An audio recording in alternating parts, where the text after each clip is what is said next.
I'll go across for it," and was turning to feel my way back through the darkness when she stopped me in a voice that meant what it said. "No, Mr. Sangree will get it. We will wait here and cooey to guide him."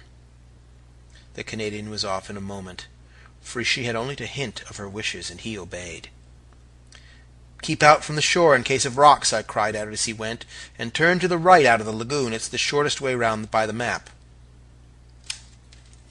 My voice travelled across the still waters and woke echoes in the distant islands that came back to us like people calling out of space. It was only 30 or 40 yards over the ridge and down the other side to the lagoon where the boats lay, but it was a good mile to coast round the shore in the dark to where we stood and waited. We heard him stumbling away among the boulders, and then the sounds suddenly ceased as he topped the ridge and went down past the fire on the other side. "I didn't want to be left alone with him," the girl said presently in a low voice. "I'm always afraid he's going to say something or do something." She hesitated a moment, looking quickly over her shoulder towards the ridge where he had just disappeared, something that might lead to unpleasantness. She stopped abruptly. "You frightened Joan!" I exclaimed with genuine surprise. "This is a new light on your wicked character. I thought the human being who can frighten you did not exist." Then I suddenly realized she was talking seriously, looking to me for help of some kind, and at once I dropped the teasing attitude. "He's very far gone, I think, Joan," I added gravely. "You must be kind to him. Whatever else you may feel, he's exceedingly fond of you." "I know, but I can't help it," she whispered, lest her voice carry in the stillness. "There's something about him that makes me feel creepy and half afraid. But poor man, it's not his fault if he's delicate and sometimes looks like death." I laughed gently, by way of defending what I felt to be a very innocent member of my sex. "Oh, but it's not what I mean," she answered quickly. "It's something I feel about him, something in his soul, something he hardly knows himself, but that may come out if we are much together. It draws me, I feel tremendously. It stirs what is wild in me deep down, oh, very deep down. Yet at the same time it makes me feel afraid." "I suppose his thoughts are always playing about you," I said, "but he's nice-minded and—" Yes, she interrupted impatiently. "I can trust myself absolutely with him. He's gentle and singularly pure-minded, but there's something else that—" She stopped again sharply to listen. Then she came up close beside me in the darkness, whispering, "You know, Mr. Hubbard, sometimes my intuitions warn me a little too strongly to be ignored. Oh, yes, you needn't tell me again that it's difficult to distinguish between fancy and intuition. I know all that. But I also know that there's something deep down in that man's soul that calls to something deep down in mine, and at present it frightens me, because I cannot make out what it is, and I know he'll do something one day that will shake my life to the very bottom." She laughed a little at the strangeness of her own description. I turned to look at her more closely, but the darkness was too great to show her face. There was an intensity, almost of suppressed passion, in her voice that took me completely by surprise. "Nonsense, Joan," I said a little severely. "You know him well. He's been with your father for months now." "But that was in London, and up here it's different. I feel that it may be different. Life in a place like this blows away the restraints of the artificial life at home. I know what I'm saying. I feel all untied in a place like this. The rigidity of one's nature begins to melt and flow. Surely you must understand what I mean." "Of course I understand," I replied, yet not wishing to encourage her in her present line of thought. "And it's a grand experience, for a short time. But you're overtired tonight, Joan, like the rest of us. A few days in this air will set you above all fears of the kind you mention."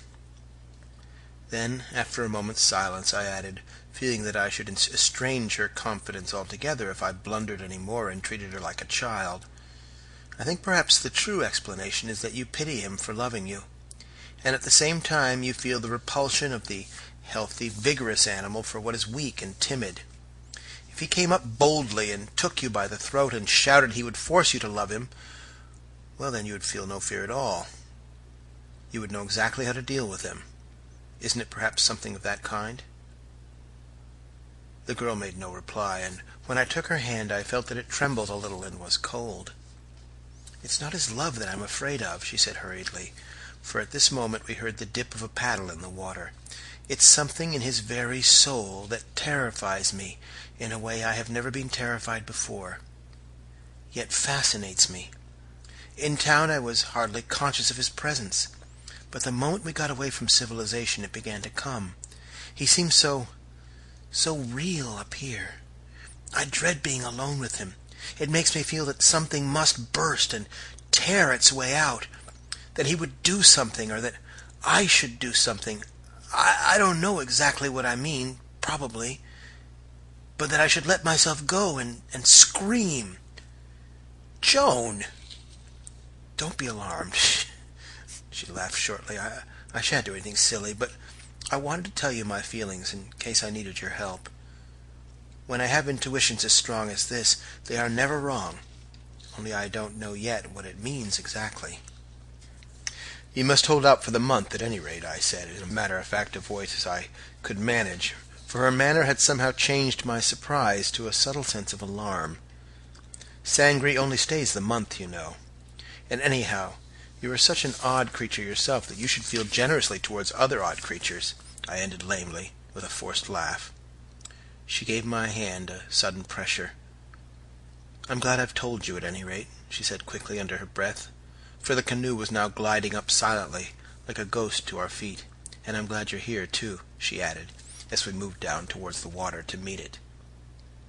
I made Sangre change into the bows, and got into the steering seat myself, putting the girl between us so I could watch them both by keeping their outlines against the sea and stars. For the intuitions of certain folk, women and children usually, I confess, I have always felt a great respect that has more often than not been justified by experience. And now the curious emotion stirred in me by the girl's words remained somewhat vividly in my consciousness.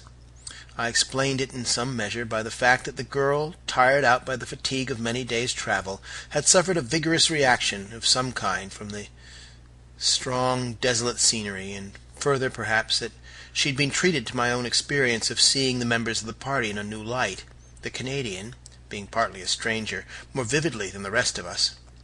But at the same time I felt it was quite possible that she had sensed some subtle link between his personality and her own, some quality that she had hitherto ignored, and that the routine of town life had kept buried out of sight.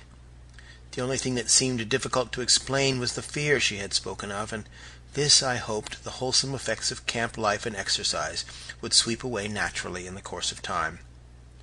We made the tour of the island without speaking. It was all too beautiful for speech. The trees crowded down to the shore to hear us pass. We saw their fine dark heads, bowed low with splendid dignity to watch us, forgetting for a moment that the stars were caught in the needled network of their hair.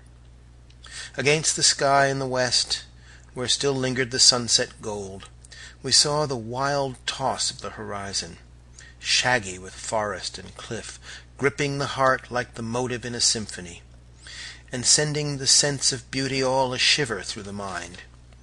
All these surrounding islands, standing above the water like low clouds, and like them seeming to post along silently into the engulfing night.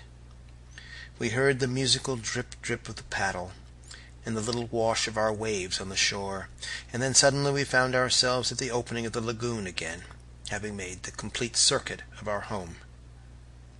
The Reverend Timothy had awakened from sleep and was singing to himself, and the sound of his voice as we glided down the 50 yards of enclosed water was pleasant to hear and undeniably wholesome.